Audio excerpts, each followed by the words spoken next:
आता सविस्तर बातम्या। हिंदू संस्कृतीत पतीच्या दीर्घायुष्यासाठी आणि अखंड सौभाग्यासाठी साजरा करण्यात येणारा वटसावित्री पौर्णिमा उत्सव आज वाळूज परिसरात मोठ्या भक्तिभावाने आणि उत्साहात साजरा करण्यात आला आहे। पारंपरिक वेशभूषेत सजलेल्या महिलांनी वटवृक्षाची विधिवत पूजा करून 7 जन्मी हाच पती मिळावा, पतीला निरोगी आणि दीर्घायुष्य लाभावे यासाठी प्रार्थना केली। वाळूज, बजाजनगर, साजापूर, रांजणगाव, बडगाव, कोलाटी आदी परिसरातील वटवृक्षांजवळ सकाळपासूनच महिलांची लगबग पाहायला मिळाली। महिलांनी पूजा साहित्य, फुले, फळे आणि नैवेद्य घेऊन वटवृक्षाची पूजा केली। वटवृक्षाभोवती पवित्र धागा गुंडाळून पारंपरिक पद्धतीने फेऱ्या मारत सावित्री सत्यवानाच्या कथांचं श्रवण केलं। यावेळी अनेक महिलांनी आपल्या कुटुंबाच्या सुखसमृद्धीसाठी, पतीच्या उत्तम आरोग्यासाठी आणि अखंड सौभाग्यासाठी मनोभावे प्रार्थना केली। पारंपरिक वेशभूषा, सणाचा उत्साह आणि धार्मिक वातावरणामुळे वाळूज परिसरातील मंदिर परिसर आणि वटवृक्ष परिसराला भक्तिमय स्वरूप प्राप्त झालं होतं।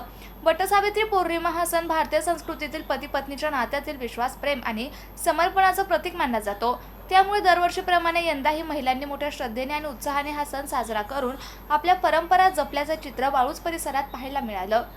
अशोक साठे, MCN न्यूज, वाळूज। तर इथे म्हणजे आता नवीन पिढीला उद्देश द्यायचा म्हणजे असा की हिंदू संस्कृती हे आपली मागे चाललेली आहे। सणासुदीला मुला मुलींना आजकाल कळत नाहीये, यासाठी जी जुनी परंपरा आहे ती नवीन तशीच राहण्यासाठी आणि आपल्या नवऱ्याला दीर्घायुष्य म्हणजे आपल्या पतीला दीर्घायुष्य लाभावं त्यासाठी वडाची पूजा केली जातात आणि ही परंपरा कायम राहावी यासाठीच समोरच्या पिढीला सुद्धा हाच संदेश आहे की ही परंपरा कायमस्वरूपी चालावी। सत्यवानाचा प्राण गमावल्यानंतर सावित्रीने सत्यवानाचे प्राण परत आणण्यासाठी पराकाष्ठा केली व यमाला तिच्या प्रार्थनेपुढे झुकून त्याचा जीव परत द्यावा लागला। त्याच्यासाठी ते जसं वटवृक्ष हा दीर्घायुष्य असतो तसाच त्याच्यासाठी सत्यवानासाठी तिने 7 फेरे घालून 7 जन्मासाठी सत्यवानाला मागून त्याचा जीव परत मागितला आणि झालं एवढंच। मला ही पूजा आम्हाला माझ्या आईनी, माझ्या सासूनी यांच्याकडनं आम्ही शिकलेली आहे। तसंच मला असं वाटतं की इथून पुढे जी आता नवीन पिढी येणार आहे त्यांनी पण या वटवृक्षाची पूजा करावी आणि ही परंपरा नेहमीसाठी चालू ठेवावी अशी आमची इच्छा आहे। माझ्या मैत्रिणींची पण सगळ्यांची इच्छा आहे। आज येथे माझ्या मैत्रिणीसोबत वटवृक्षाची पूजा करण्यासाठी आलेलो आहे।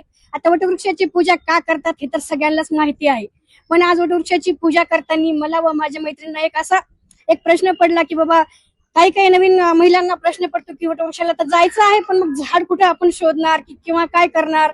त्यामुळे मला व माझ्या मैत्रिणीला एक असं आठवलं की बाबा वटवृक्षाचं झाड जर आपण आपल्या परिसरामध्ये कुठं लावलं किंवा काही केलं तर ते आपल्याला पूजेलाही कामाला येतं। त्याची सावली ही म्हणजे हे होते आणि एक वृक्षारोपणाच्या यांनी तो एक चांगला उपक्रम असा मानला जाईल असं माझं व माझ्या मैत्रिणींचं असं म्हणणं आहे बाबा। मंदिरामध्ये जो वटवृक्ष आहे त्या वटवृक्षाच्या पूजनासाठी आलेले आहे माझ्या सर्व सखींसोबत।